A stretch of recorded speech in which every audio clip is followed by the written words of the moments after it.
Trou is die begin van 'n reis. Een wat dikwels vol hoop en drome begin. Maar na die trouklokke stil word, wag die werklikheid, kompromieë, uitdagings, misverstande en dieper liefde as wat jy ooit gedink het moontlik is. Trou is die Perdekoop nie. Neem jou saam met die eerlike en soms snaakse en soms pynlike verhale van huwelike. Die mooi en die moeilik.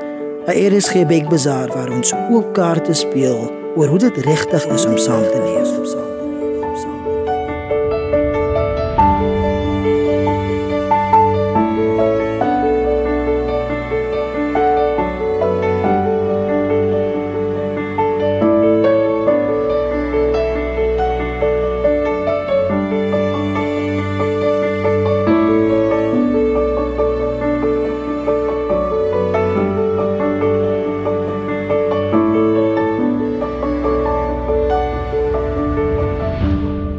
Awe, hier is ons weer terug. Ja. Die twee kibberoes. Ja, twee kibberoes. Maar ek sit dan hier in 'n vet mohair jersey en Jacob t-shirt. Kry jy nie koud nie? Nee, is die ding van getroud wees. You know what I mean? Ek het my jacket afgegee vir my vrou. Die sacrifices wat mans maak vir hulle Bekbasaar. You know what I mean? Ja. Suffer for beauty. Maar, sê vir my van jou peers, what's happening? Is dit die stands wat almal vat? Yes and. So, daar is op die oomblik, ek weet op die radio het ek 'n huge conversation gehad oor gender-based violence. En met soveel specialists gepraat daaroor, veral Luke Lamprecht. En dis die deel van ons gesprek vandag, maar die rede hoekom peers nou so prominent is sy lyk baie mooi in haar peers. Dude, jy sê die sweetste goed. Sê vir jou vrou, sy kan vir jou hou. Ek dink ons as 'n samelewing, we are really struggling with gender-based violence. Ons kry dit net nie reg om hierdie scourge, we can't eradicate it. 100%. It's a problem. I'm raising a boy child. En ons wil seker maak dat daai kind weet hoe om 'n vrou ordentlik te behandel. En so peers is nou soort van, as jy almal se profile sien, you're going to see the purple because people are in solidarity for the fact that this isn't changing. No campaign is changing it. And I promise you, die mense met wie ek praat, men are disenfranchised ook 100%. In marriages. 100%. That's why we are having this conversation. And ek praat baie Engels nou because our couple they're dual citizens. Hulle is like from two different places on the planet, maar together in love. Ne? Yeah. So we are mixing the tales today. We are indeed. As ons 'n bundles opraak, don't judge, ne? Rather don't judge. Rather try and listen, look through our eyes. But I mean, that's why me and Eloise is here, because she will fill me in. Is it? She will fill me up. Giet vir my al die Engels. Nee man, but no man. I didn't know this was the deal today. We finish each other's sentences. Huh? Ek sal nou nie so ver gaan nie, die verras generous. Let's get to our guests today. Let's get to our guests. Ladies and gentlemen, we have a power couple here today. Ons het nie power couples. Ons praat net met power couples. We only have power couples. Yes. We have a lady that flew in all the way from North America. Yeah. Is it? Mexico, my birthday. Mexico. Yeah, Mexico. Yeah. Okay. Look at you. Just say it right now. Just say it right. A beautiful lady. Husband is okay. He's an actor, Danny Ross. We all know him. He's been in our screens. He's been on the small screens. He's been on the big screens. He's been on the radio. He's been on ads. He's been all over the place. En hy praat op sy eie podcast. Like he's got his own podcast, and he has this beautiful international wife. And we actually it's an honor to have you here, Fabiola. Was that correct? Thank you. Yes. Fabiola, it's lovely to have both of you, and thank you for the time, because I know that you came from work. You've been working the whole day, and it's now. They are sitting in Cape Town, so it's now 6 o'clock here by us. Yes. It's 10 o'clock in Cape Town, so I know it's late there, and it's so nice to have them. Don't make me laugh ugly, hey? I'm trying to be a lady over here. So thank you for joining us. En ons gaan lekker gesels. Yes, ek dink like one of the things that is truly on anybody's lips today is hoe international. Like a lot of marriages are international. We are all traveling. The world is smaller. Yeah. where the result is you can meet your gibbers, like the flower of your heart, your ridder op 'n wit perd, your white knight in shining armor vibes. You can meet that person on a beach in Bali, while you are from South Africa and another person from Mexico. So the chances of you having a partner just from your neighborhood is most now a lot slimmer. Oh, yeah, man. I also think with the internet nowadays. You can click on anybody's Facebook and boom. Do you know what I mean? Somebody sliding into your DMs from... Yeah. International vibes. Vir al die braaf wat internationally gaan... he's done some work internationally. But that's actually my first question to this. The two of you, how did you guys meet? How did you meet a guy? What did he say? Yeah, please tell us, man. Fabiola first, because men must have an edited way of telling a story. Exactly. Yeah. Thank you guys for having us. First of all, man, this is so cool. Yeah, I'm loving this platform that you guys have created. Thanks for having us and looking forward to a lekker chat. Lekker. How did you meet, Fabiola? What is your version? Yeah. I think I've got the longer version. Yeah. He always does longer versions than me. Okay, so how did we meet? I was in Johannesburg and he also. I went to Johannesburg for work. When I was in Mexico, I was volunteering for an NGO that is present in many countries around the world. And I was loving what I was doing there. So I said to myself, I want to work full-time for this NGO. And they do have positions all over the world. So when you've been a member, a volunteer for some time, you can apply for these positions. Of course, you need to have certain qualifications and go through a whole process.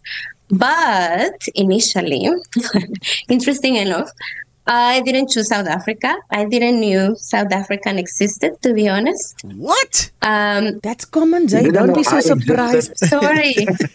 I'm sorry. Yeah, I must say in North America, probably in most of America, we're still kind of ignorant about the African continent. What we see in the news is only bad news. Sure. So I knew very little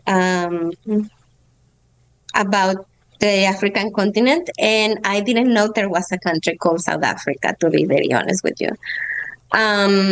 So I applied first to France because the European dream, but also I knew how to speak French because I studied during my university years. Bonjour.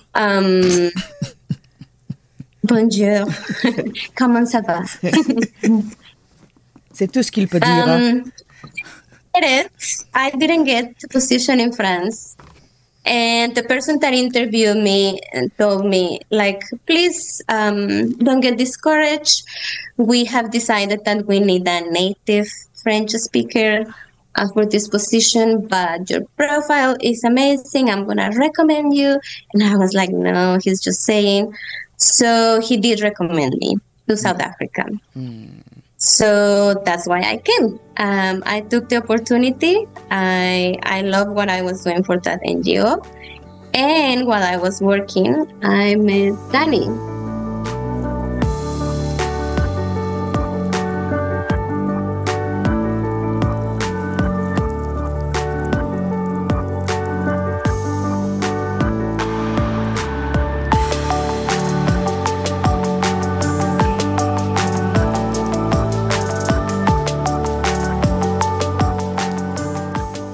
So, should I continue or do you want to go? No, continue. He's waiting with bated breath. He is so interested in his own story now. I can see it on his face.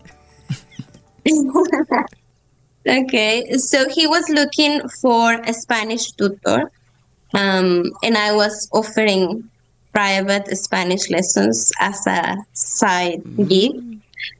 So a friend we had in common put us in contact. He took very long to contact me, but he did eventually. And yeah, that's how we met. I was never his tutor because by the time he contacted me, I was very busy. I was having 2 jobs already. So I was not his tutor, but we met and I introduced him to other Mexicans that were his tutors. And we kept seeing each other because of that. Yeah. That's kind of the story. Danny, I'm Yeah. actually not even sure I want to hear your version, but okay, I'm going to be gracious and allow you to speak. So believe, no, allow me as well, please. Yes, man. I'm standing up here for the men. Where's my purple t-shirt? I left it in the car. Please. Okay, for me, I finished the job here and auditioned for something in Cape Town, in Joburg. First, I was doing Spanish on this side. Because one Why? of my things were like I've always loved the language. And when I got into the industry, my agent at the time, which was Munin Lee, is the soul, she said to me, learn accents and learn another language because you can be cast as this and that. So I was like, okay, cool. I like Spanish. Let me start. And I started like on my own and that didn't last long. So while I was on Suid-Afrikaanse at the time. Yeah. I started taking lessons in, there was a school of languages in Sea Point that I went to. So after work, twice a week, I would go for classes. And I think, I did beginners, intermediate. And then when I finished there, Suid-Afrikaanse, I moved to Joburg, got a job there. And then I wanted to continue. But before I left, my biological dad passed.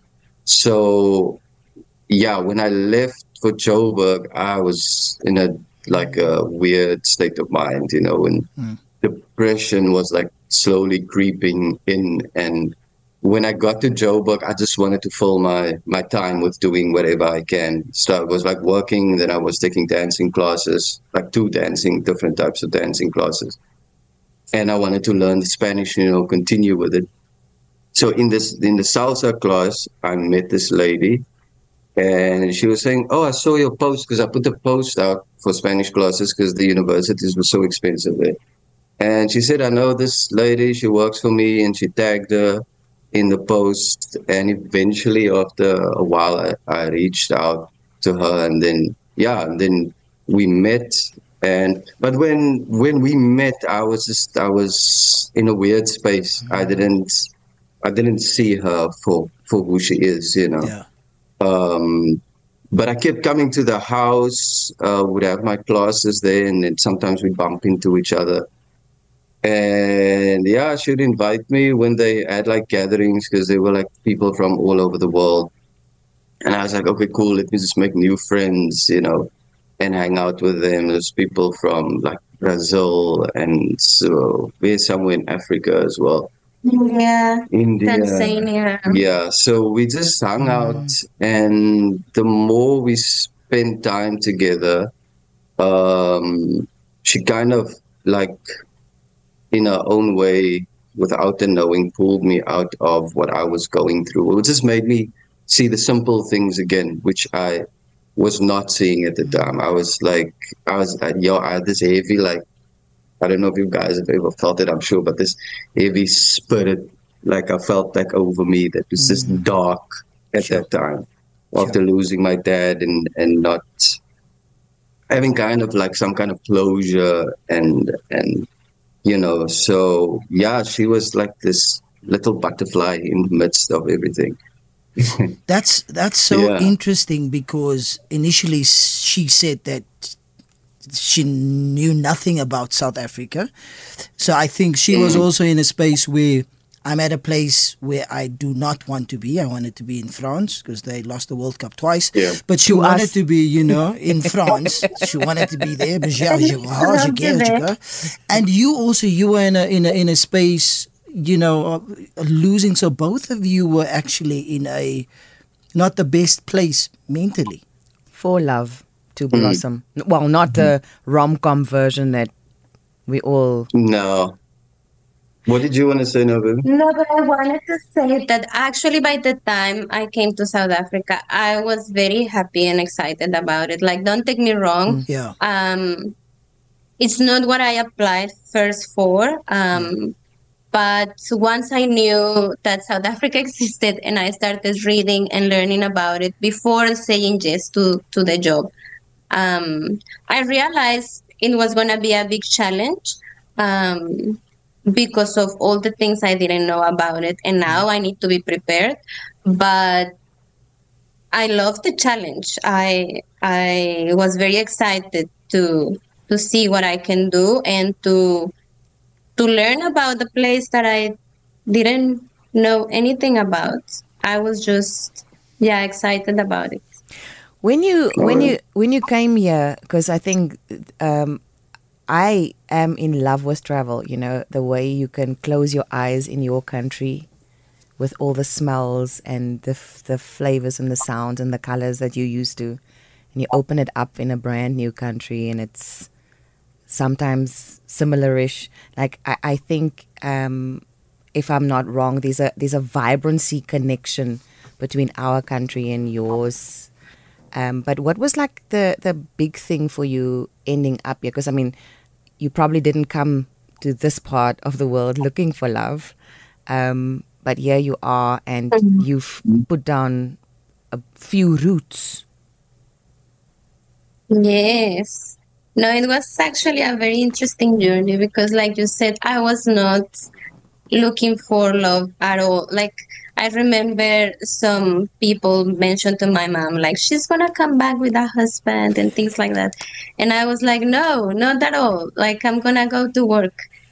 And I was quite busy all the time. Like I mentioned, at some point I had 2 jobs. And I was just very dedicated to that. But life surprised me with meeting Danny. It was something not in the plan. And then when we met, she wasn't like, marriage was not part of her story. You know, like getting married was not on her, in her plans, really. Not immediately or not ever? I would say it was just not like a dream of mine. I guess also because I didn't grow up seeing my parents together. My parents were separated when I was very small. So I think for me, it was not something that I was dreaming with. I just saw it as, okay, I'm open to love. And if marriage happens, great. If it doesn't happen, it's also fine for me.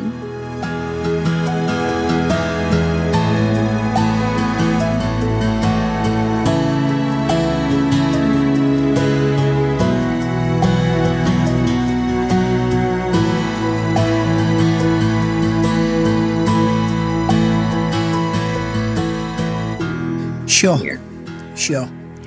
Danny, this next question is for you. As a South African man with a colored background, what was your first cultural misconception about her or her culture when you guys started dating? Did you have any? You know what I always say to people? Felt the same but different. Okay. It's like the only thing for me, I feel like, which was different was just the language. You know, because they're very proud of being Spanish speakers, and some people don't even speak English. They, you know, you can live and work in this big city and country and not having to speak any English. You know, but for me, it felt like home, and the fact that I could speak a bit helped a lot, because once I could make jokes and they got what I was saying, you know, I felt like, oh, okay, now it's like I'm in. You know what I mean? Yeah. But it was just, it's big and it's busy. There's always, I think, one of the things were like seeing a shop like almost like a P&A or C&A open on a corner, not in a mall, till like 10:30, 11 at night. You know, so shops were open very, very late. But yeah, there wasn't. Have I said anything that has been?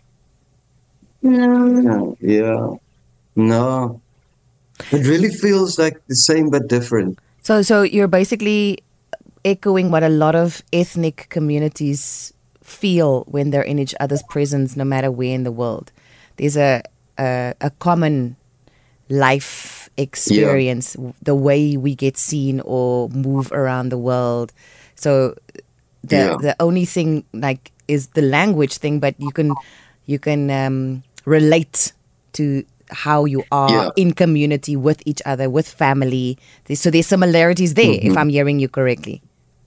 Yes. Yeah, so that similarities just made me feel at ease. And like I said, being able to speak a bit of Spanish like that helped a lot. But I mean, the first couple of days I had to have her by my side the whole time because I was thrown into the deep end of like everything was in Spanish. You know, so this is now when you went to Mexico.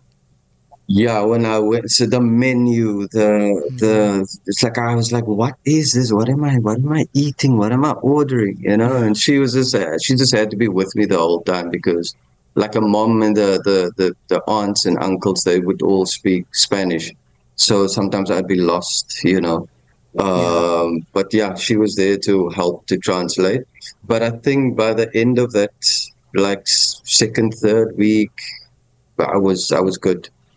And there's another thing a lot of people most don't know, that there's two Spanish, well, main Spanish is the Spanish from Spain and then Mexican Spanish, and they're like not the same on every word. So you can also like, depending on who's teaching you the Spanish, you can also have like liquor mistakes there, man. It's basically like Afrikaans. You have the standard Afrikaans, and then you have what we speak in the Cape. If somebody isn't aware of the expressions, sure, you can also create some challenges. For you, Fabiola, what being in Danny's origin environment, what was it like for you coming into that? And also, he's not just I hate to say this, but a normal South African. He's also like, and in our community, being on TV and being known is a thing. Probably at home for you too, but he's not just anybody. He's like, you know, there's ownership to Danny Ross. What was it like for you? Yeah. I think I didn't realize about that at the beginning, to be honest. Like, when I met him, I knew he was an actor, but I didn't knew how famous he was. And also, I think I didn't experience this thing of people recognizing him everywhere so much in Johannesburg. I think he's more well known in this side, in Cape Town, the Western Cape. But yeah, in Joburg, people do recognize him as well, but I think it's not as often as here. So also that saved me, or how can I say, like, protect me a bit from experience that side of his career. And for me, it just felt natural. Like, at any point when we were dating, it felt like, oh my gosh, he's this big celebrity. Like, for me, he was just Danny. Yeah. Fabiola, do you think with the fame, if you had meet with him in Cape Town, did the fame came as a shock when you saw how famous he was when you guys moved down to Cape Town? Okay. I wouldn't say a shock, but it was different, definitely. Yeah, like, I did feel the difference. I don't think it would have changed how I feel about him. But yeah, just to realize that sometimes I won't have his attention or his full time because he belongs to the people public. want to talk to him or want to have pictures and things like that. Yeah. Yeah. What was definitely something I have to come to terms with. But I wouldn't say it was like a big issue.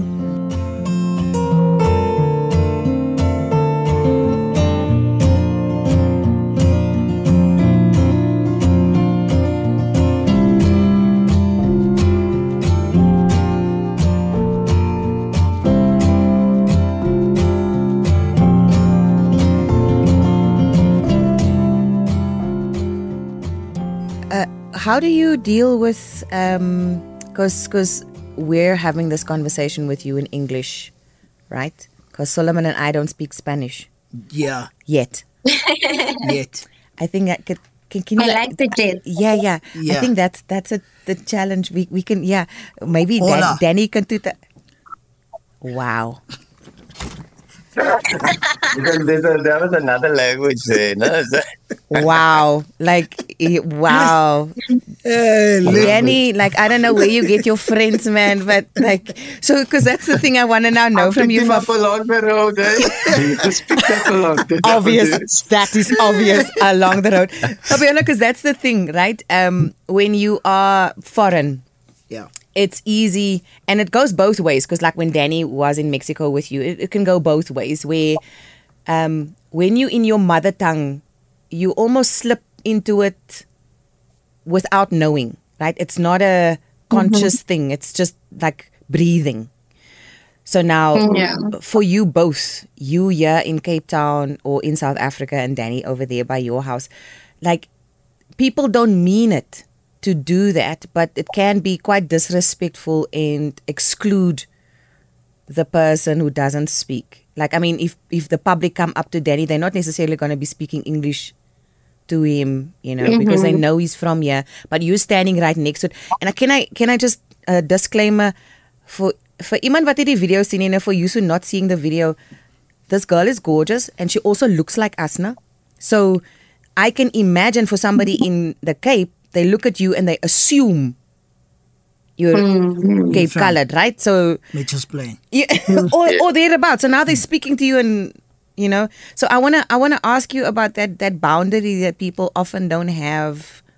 One, he is married to a foreigner. Do they hold space for the fact that you may not understand what they're saying to him when you two are together out in public? Yes, I think when people know that I don't speak Afrikaans, they do make an effort. That's been my experience, most of the times. They do make an effort to speak in English. But obviously, the Afrikaans sometimes comes out naturally. Yeah. And sometimes also happens that they don't realize that I'm there and I'm not understanding anything. But I don't take it as an offense.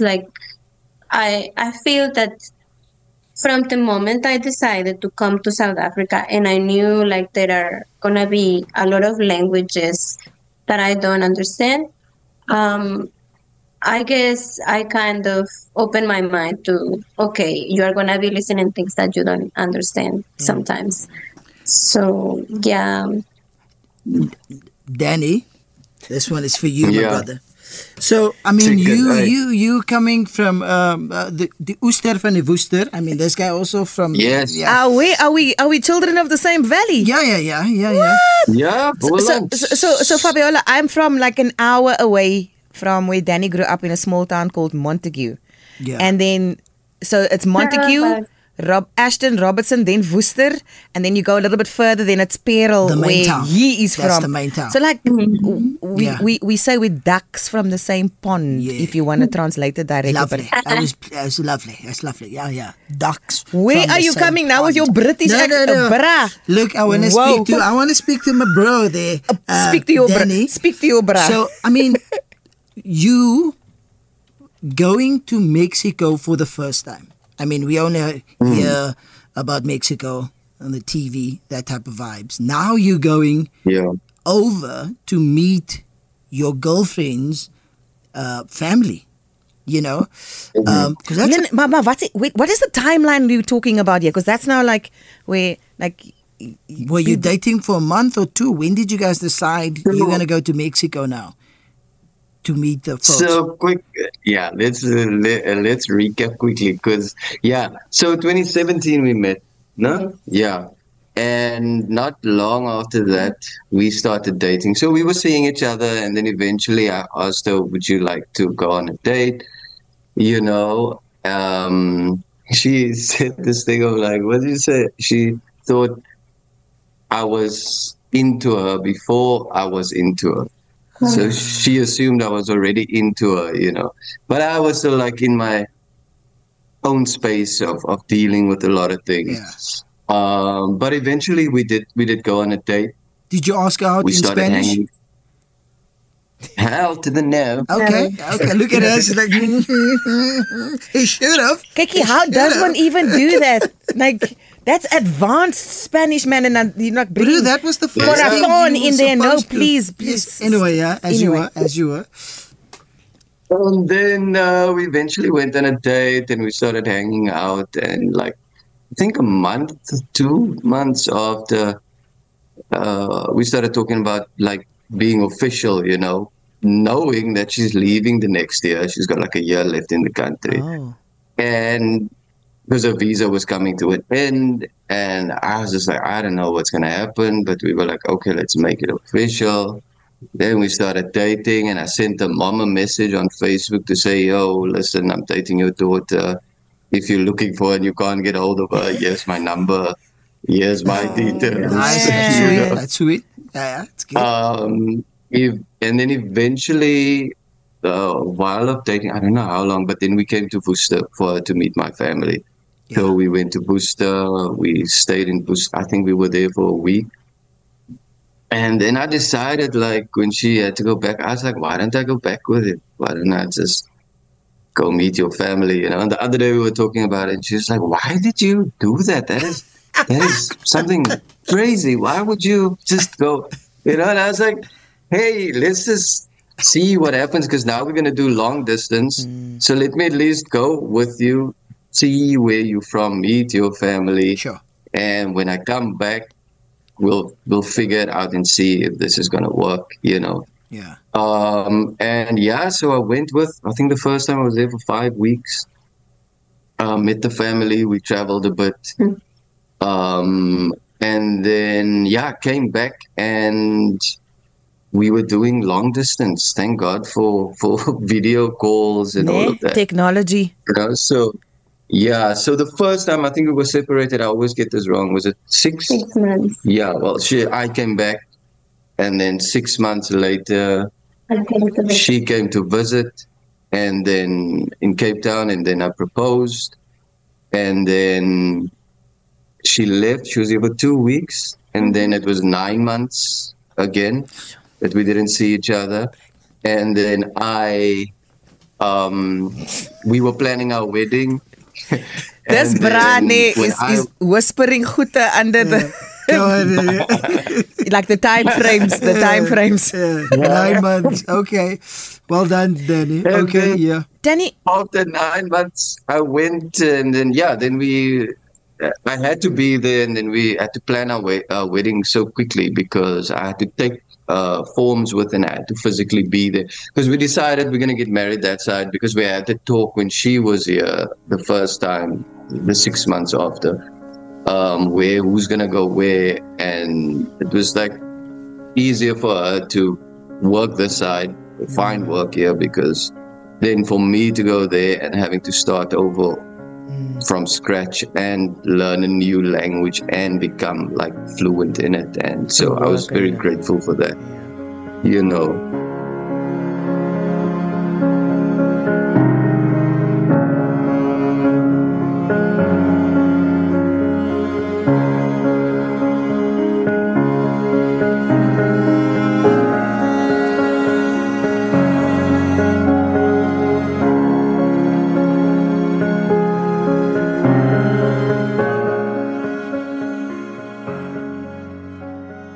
there's something I want to know from you, because we can see people like in just the next neighborhood having a long distance move and not committing.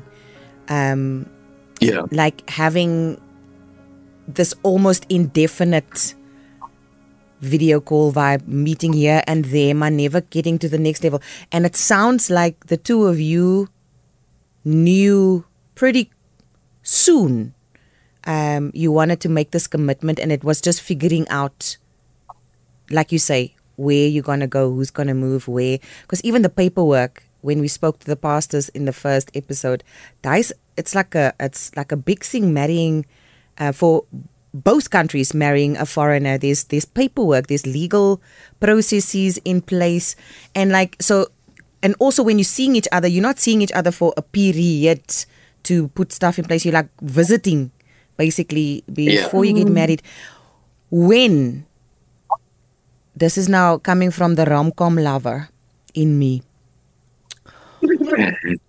when did you know that she was it? Like, you were willing to cross like continents. I will cross the ocean for you. It seems like that lyric, like you were living that lyric.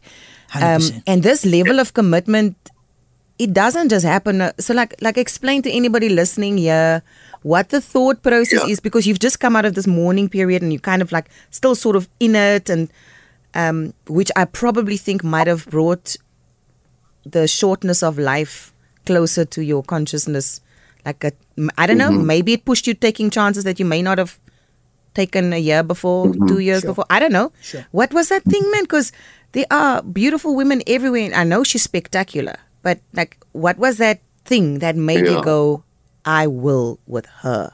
And for you as well, Fabiola. Do you want to go first, baby? No, you can. Okay. I think,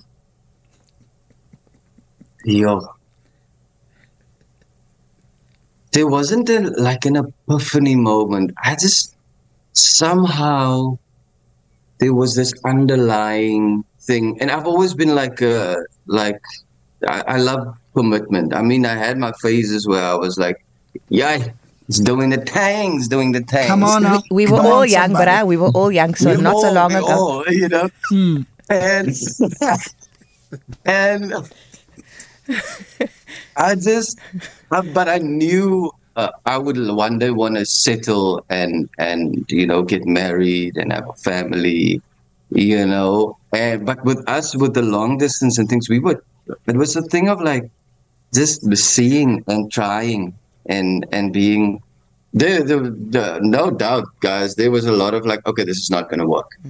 All right, we're not talking to each other, because now it's phone as well. You don't have to, and then having to pick up the phone again and go, okay, well, what's happening? What are we doing? So there was a lot of that, but I don't know, a part of me was just like willing to go. Something, I think it was just the Almighty that just gave me a kind of a peace, underlying peace through all of it. It's like, just stick it out with this one. Just keep going, but it was not easy. It wasn't.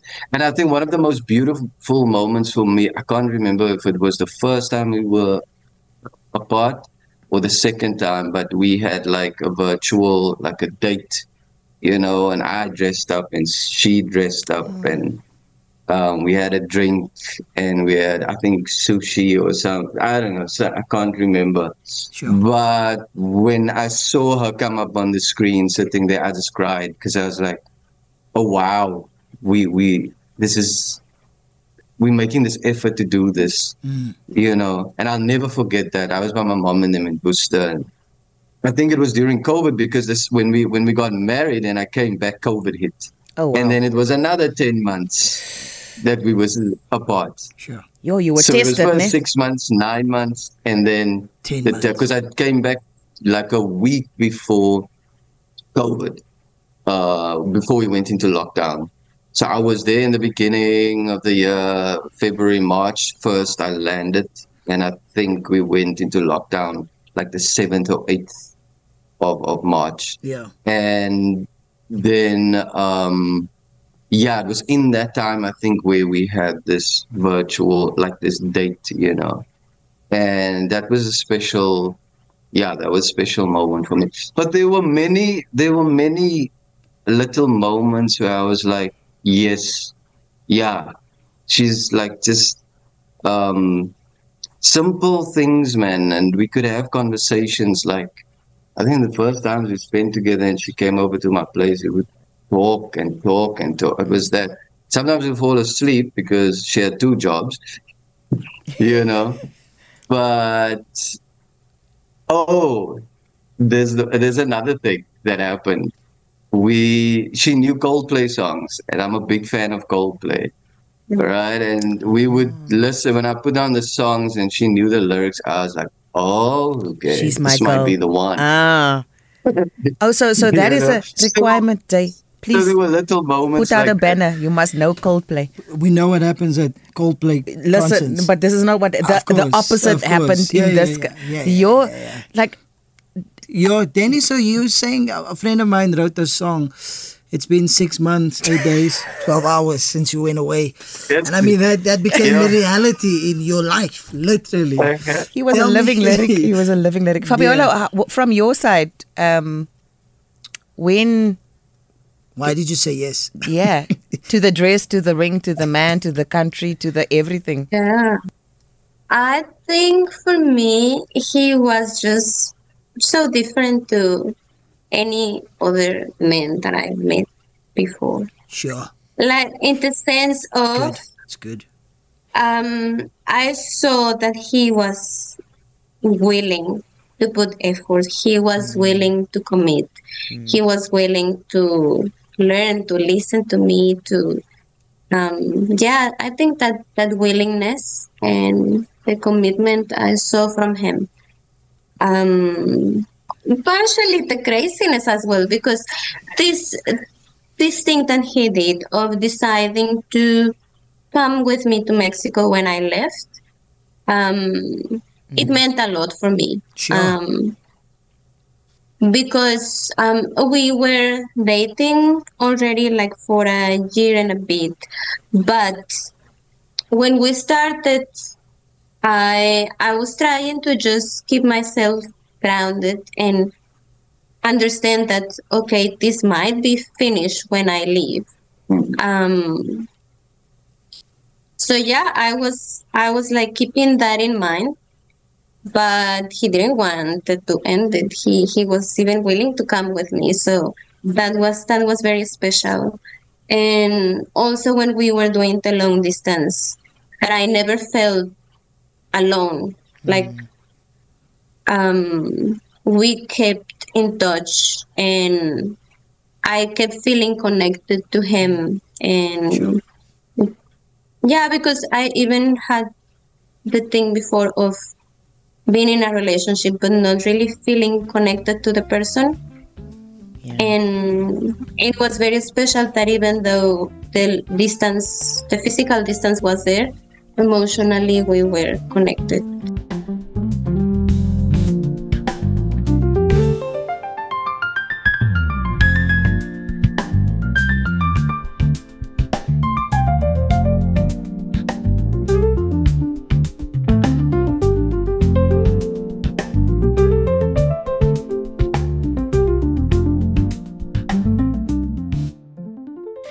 Do you know, I heard or I saw something recently, the rapper Eve, when they asked her why she was with her husband, she said he was intentional, he pursued me. And so it was easy for her to commit to him because he made it very clear.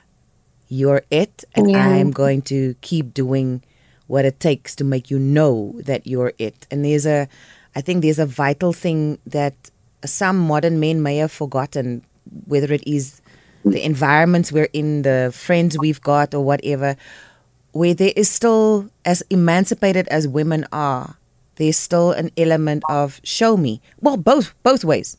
Show me you're here. And because I'm hearing, Fabiola, that you kept a piece of yourself aside because nobody wants to hurt. So you're not going to get fully in because you know you're leaving, man. What's the point? But there was a point, and then he proved it by doing this crazy thing. Speaking of crazy, so in both of our cultures, we get very passionate when emotions run high, ne? So when Danny does something you know, or let's say when conflict arises, let's be diplomatic here. When conflict arises and you want to argue, do you sometimes slip into Spanish and tell him off in ways he wouldn't be able to translate, and vice versa? Because I know, like, sometimes stuff comes up in the moment of passion, man, that isn't, you know, because then English goes, because it's the other one, it's the secondary language. It's not glued on like your actual language. Like how do you guys fight and resolve? We actually mostly argue in English. Funny enough. I'm the one that slips off into Afrikaans, and then she started using those phrases that I say back to me in Afrikaans. And then, yeah, we're not allowed to say those phrases on this. But when she said it, I was like, I'm angry because we're arguing, and she said it, and I looked at her, I'm like, I just had to keep quiet because I wanted to laugh, but I'm proud at the same time, but I'm also upset. And I'm like, okay, I understood you now, so I was going to keep quiet, and you know what I mean? But this is like, yeah, after having, I mean, a big part of our marriage was conflict. We didn't handle conflict well. And I then realized, well, that's not unique to you. That's relationships, unfortunately, and then obviously marriage. So like, what do you mean? Examples, like, because I think what happens in our communal life story is we don't have to make the same mistakes as another couple, but if we learn through what that couple did, we can go, oh, hang on. Yeah. Were you guys not good communicators, even though, you know, she was a tutor and you were an actor, you know, using your words? But you could not use the words. It must not work. Exactly. I mean, marriage is work. It is actual work. But I mean, was the communication? It's not like our work is communication. So sometimes when we go home, it's almost like we park all those abilities. We should have it, but So when we talk about it, where people always say, no, communication is key. Communication is key, and Fabi said it so beautifully one time, like, you know, so you just think, oh, you should just say how you feel. That's communication, but it's the way it's delivered, it's the way it's said, you know. And both of us, like, I discovered then, like, oof, I got anger. I was struggling with anger. Sure. You know, that's a thing that started coming up. You know, and her way of handling the conflict and my way, it was just not working out. It was like it became very, very toxic, you know, and so much so that we eventually separated, you know, and we were going to get divorced. Oh, We signed the papers and everything. Oh, what? You know. So yeah, that was our journey with conflict. Like, my thing in the beginning was like, I wanted to sort things out now.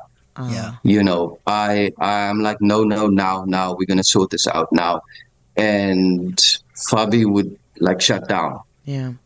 I'm like, now, and and that I feel like you don't want to sort this out, and she's feeling, you can talk for yourself now, baby, sorry.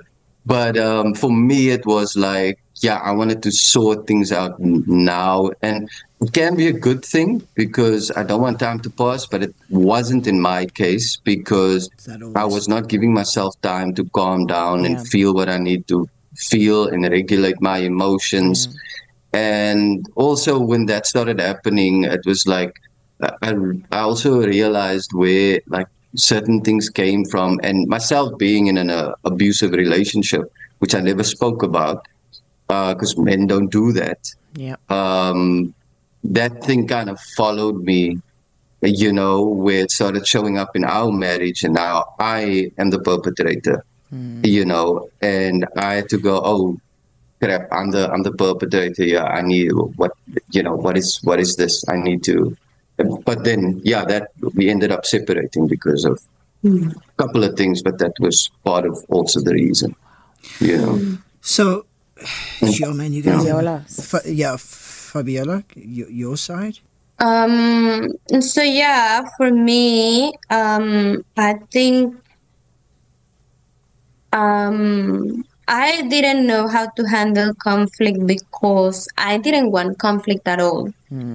Um, I think partially because I didn't see at home like a couple, in this case my parents, how is it to be together, how is it to be in a marriage.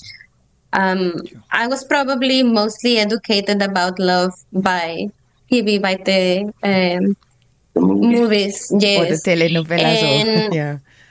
yes, so I didn't want any conflict at all. For me, just to have conflict was bad, was something very negative, and we shouldn't be having conflict. Which later I learned that it's not true, it's not possible, right? But yeah, so my ways were very avoidant. I just didn't want to speak about things. I didn't want to have arguments. I wanted us to cool down, to take space, and never talk about it again. So yeah, that was also not healthy.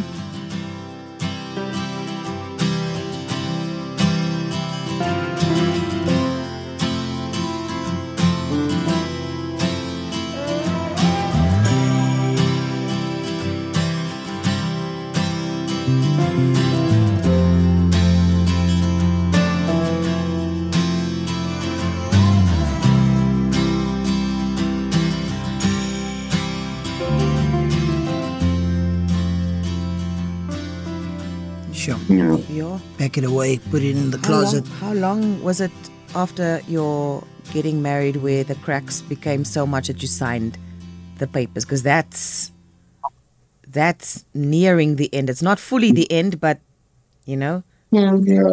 Yeah. I think for us it was early, eh? It was in our first year. Yeah. What? After all that sacrifice, all that travel. I mean, but that's the thing that happens. I mean, I know people, they've been dating for 18 years and then they get married and then they divorce after 2 years. I mean, getting married is a total different ball game. That's why they say Trou is Perdekoop. But I mean, coming from that, you know, I know that you might feel that you are alone in this country because your family is in Mexico. Yeah. You know what I mean? And that's also part of why you feel like, you know, we shouldn't be arguing. This shouldn't be happening. Yeah. I feel alone. And it's not like Danny was like, you here, we sort this out. I mean, you guys were in different head spaces. And I can guarantee you, like, people getting married in the first year, 2 years, those are the difficult years. You know, that's how you see things and you experience a lot of things. But I mean, coming from that, what have you learned, you know, and what is the marriage built on now? What is the foundation of this relationship? Is it that you guys sit with you meditate on something, you before you go to bed you talk to each other about the day? Therapy. Is it what is helping you guys, or what helped you guys to stay together? Therapy. Yeah. I will say therapy mainly. Yeah. Okay. Yeah. It was that in the time we said, like, I mean, it started before, where I was in this group that we would meet every week, but like a support group, you know, and everyone talks about what they're going through. But then I realized that was not enough. But eventually when we separated, I was like, I need to go for like a one-on-one session with a psychologist, you know, to figure out why can I not like fix myself? So you have to put it like that, you know, because I was like, why can I not fix this thing? Like, what is it about this thing that why is this so out of control, you know? So it was a very dark time for me. That was like the second most darkest time, or the second time. It was like, you know, after losing my dad, where I was like, I'm losing my wife now because of my doing. you know. Sure. But in that time, I had to learn to be gentle with myself. I had to learn to figure out why is the cycle happening, you know, where is it coming from? Sure. And work on it. Like I saw the psychologist, I think once a week for like 2 months. And then just like once every second week, you know. And in that time, we started like talking to each other again to like decide how we're going to divorce, and just talking about to do this in a gentle way, you know. And I wanted to share with her the things that I've learned, and where my anger issues came from, you know. Yeah, and then but we somehow just decided to try again. You know, there were moments there that we were like, okay, let's try and give it another shot. But therapy was the big one. But because I mean, I grew up, you know, with coming from a small town as well. It's always this thing of like, no, you must just, and nothing against it, but you have to go to church, and they must just pray for you, and they must pray this thing out of you, you know. And I realized that yes, it helped to some extent, but I needed something different. I needed, I don't want to say more, but I needed something else to figure out what is happening, you know, why this is happening to me. Because on my own and what I was doing was kind of was not enough. And for you, baby? Yeah, for me, I needed to realize of my biases when it comes to relationships, like how my experiences growing up shaped the way I think, and shaped the way I see men specifically, the way I interact now with my husband, and to learn also about the communicating that conflict is a normal part of any relationship, not just marriages, of any relationship. But in marriages, of course, like it becomes a thing where it's very important to address it. And I needed to learn how to stay comfortable in conflict, how to deal with that. Yeah. You know, I said this right in the beginning when we started, and a few points along the way. Solomon and I, when we sit and think about speaking to people, we often have kind of an idea like what we're gonna get. Yeah. But I can categorically say with each conversation we get blown away. Well, I do. Let me speak for myself. I get blown away by the humanity that I encounter, the common experiences we have as people on this planet. And so we're wrapping up this part of our conversation, but I can guarantee you, Solomon and I am going to come back to you too, because there's more that we can uncover from your story, because I'm in awe for not just what you've overcome, but the start of your story. And I know you're going to look back at this in 50 years, and the tapestry of your life together is going to be all these beautiful and not so beautiful moments woven together. So I first want to thank you for your honesty, because the power that's going to give another couple who might be on the brink themselves to maybe just go on for another day. You know, nobody's saying another year, but maybe just another day, maybe just one more conversation. I'm so moved right now, because this is what it's like to human together, you know. Yeah. So we're just wrapping up for now, not because we are finished with you at all. So just know that the call is coming again for conversation number 2. 100%. Now, Solomon, guys, thank you, man. Yeah. Thank you for your honesty and being vulnerable, and thank you for choosing each other, man. I think that's the difficult part of. But over and over, not just once. Not just once, you know, because love is just a feeling. but you know, you have to choose your It's a partner. lekker feeling if you try. Listen, before you go, before this thing cuts us off, Fabiola, we all love foreign accents here, ne? Yeah. Just for anybody listening at home, please say your name, Kanala. Your full name. Your full name. Fabiola. No, full one. The full one. Fabiola Venegas Orozco. See, there is no way you and I, we would have murdered it. Exactly. But, yeah, butchered it, man. I can see why Danny chose you again, because if you said your name like just a few times, that's it. That's genoeg. People learn a foreign language, man. It does things. It moves worlds and mountains. Guys, I really pray that you will, you know, I do believe that your best days are ahead of you. Yeah. And all of the best, man. All of the best. And stick together. Stay in that boat with... Stay in that boat. Yeah. Maar row together as well. Thank you guys. Yeah, thank you for having us and creating this platform. I mean, I would love to speak to you guys again. That's why I also started my own podcast, which is focused on men's mental health, you know. But my first guest was my wife, because we were like, people need to talk about this. Everyone is like living their best life on social media, but behind the scenes, you know, we all are struggling with something. Yep. And me going through that, it was just like, the more I spoke about it, the more I realized, men, they don't want to talk, or they don't have a safe space to talk, you know.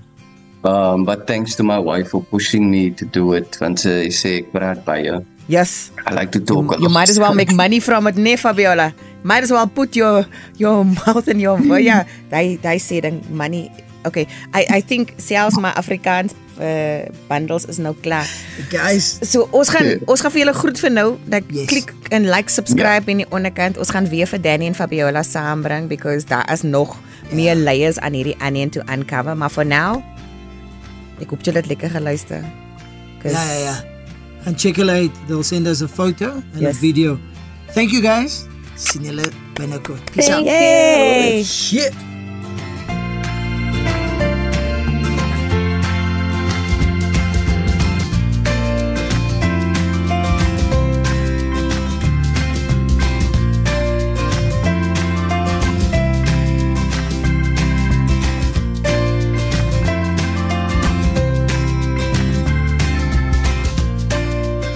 Die tegniese versorging van al die Trou is nie Perdekoop nie episodes is meesterlik deur Eshwin Klassen behartig. Dankie meneer vir jou magic wand.